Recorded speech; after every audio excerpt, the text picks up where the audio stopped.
ওহে বিশ্বাসীরা, নবীর কণ্ঠের চাইতে তোমাদের কণ্ঠকে উঁচু করো না, খবরদার।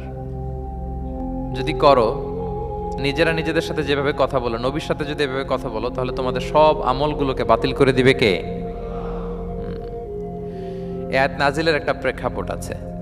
বনু তামিম গোত্রের লিডার কে হবে এটা নিয়ে ডিসকাশন হচ্ছিল। তো আবু বকর রাদিয়াল্লাহু তাআলা আনহু বললেন, আমি চাই উনি হোক লিডার। ওমরে ফারুক বলে, না না না, উনি না, আপনি বুঝতে পারেন নাই, আমি চাই ইনি হোক। আবু বকর বলে, ওমর তুমি ঠিক বলো না, আমি বললে তুমি খুলে উল্টাটা বলো, উনি হলে ভালো হয়। আর ওমরে ফারুক বলে, না না না, উনি না, উনি হলে। এই যে উনি উনি করে দুইজন তর্ক বিতর্ক করতে করতে ওনাদের কণ্ঠটা রাসূল সাল্লাল্লাহু আলাইহি ওয়াসাল্লামের কণ্ঠের চাইতে একটু উঁচু হয়ে গেল, যেটা দেখতে অনেকটা অশোভন ছিল, সুন্দর দেখাচ্ছিল না। তো রাসূল সাল্লাল্লাহু আলাইহি ওয়াসাল্লাম সামনে বসা, ওনার সামনে উঁচু গলা করে কেউ কথা বলবে, এটা আল্লাহ বরদাশত করলেন না। আরশের উপর থেকে আল্লাহ তাআলা আয়াত নাজিল করলেন, লা তারফাউ আসওয়াতাকুম ফাওকা সাওতিন নবী, খবরদার নবীর কণ্ঠের চাইতে যেন তোমাদের কণ্ঠ উঁচু হয়ে না যায়। যদি যায় তাহলে তোমাদের আমলগুলো বাতিল হয়ে যাবে। এবং নিজেরা নিজেদেরকে যেভাবে ডাকো সেভাবে ডেকো না, এরকম করলে আমল বাতিল হয়ে যাবে। তো আল্লাহ তাআলা এখানে আদব শিক্ষা দিলেন যে রাসূল সাল্লাল্লাহু আলাইহি ওয়াসাল্লামের সামনে কথা বলতে গেলে খুব ভদ্র ভাষায় কথা বলতে হবে, শালীন ভাষায় কথা বলতে হবে।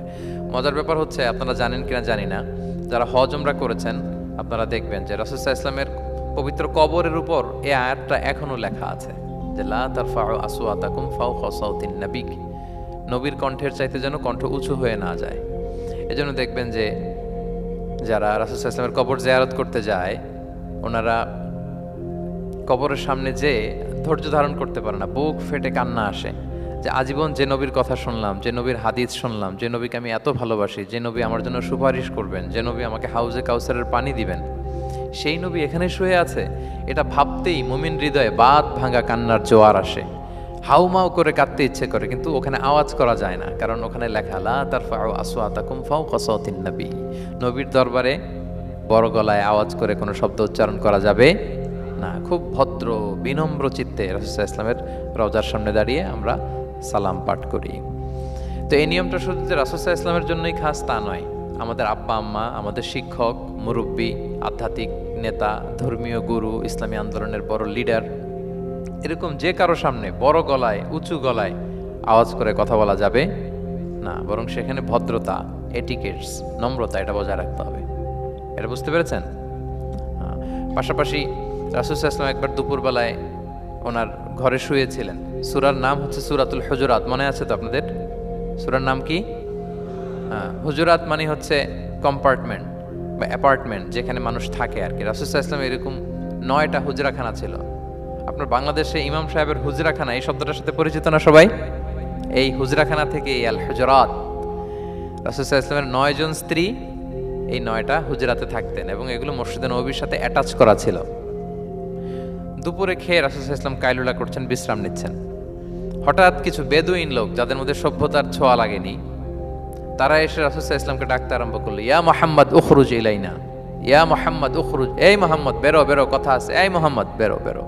মানে কেমন যেন বন্ধুরে ডাকতেছে, মনে হচ্ছে বন্ধুকে ডাকতেছে। আল্লাহ তাআলা এটা বরদাস্ত করলেন না, বললেন খবরদার, নিজেরা নিজেদেরকে যেমনে ডাকো, নবীকে যদি অমনে ডাকো, তোমার ঈমান আমল সব বাতিল হয়ে যাবে, খবরদার, সব বাতিল হয়ে যাবে। বরং ওনাকে যখন সম্বোধন করবে তখন ডাক দিবে খুব ভদ্র ভাষায়, বলতে হবে ইয়া নবী আল্লাহ, ইয়া রাসূল আল্লাহ, ইয়া হাবিব আল্লাহ, এরকম ভদ্রোচিত ভাবে রাসূল সাল্লাল্লাহু আলাইহি ওয়াসাল্লামকে ডাকতে হবে। তাহলে রাসূলের সামনে কণ্ঠ উঁচু করার কারণে আল্লাহ তাআলা এই আয়াত নাজিল করলেন।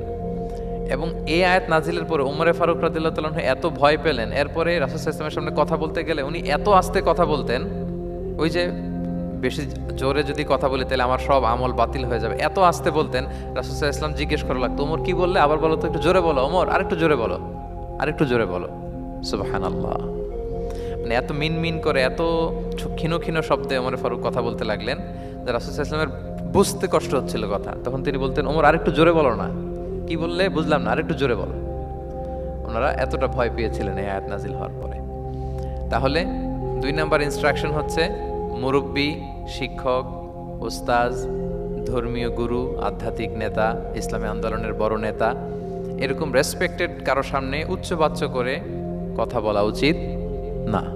এটা আদবের খেলাফ, শিষ্টাচারের খেলাফ। আর আমরা বলেছি এই সূরাটা আমাদের শিষ্টাচার নিয়ে কথা বলে, সামাজিক রীতিনীতি, শিষ্টাচার, এটিকেটস নিয়ে কথা বলে। তাহলে এই যে দুইটা ইনস্ট্রাকশন গেল।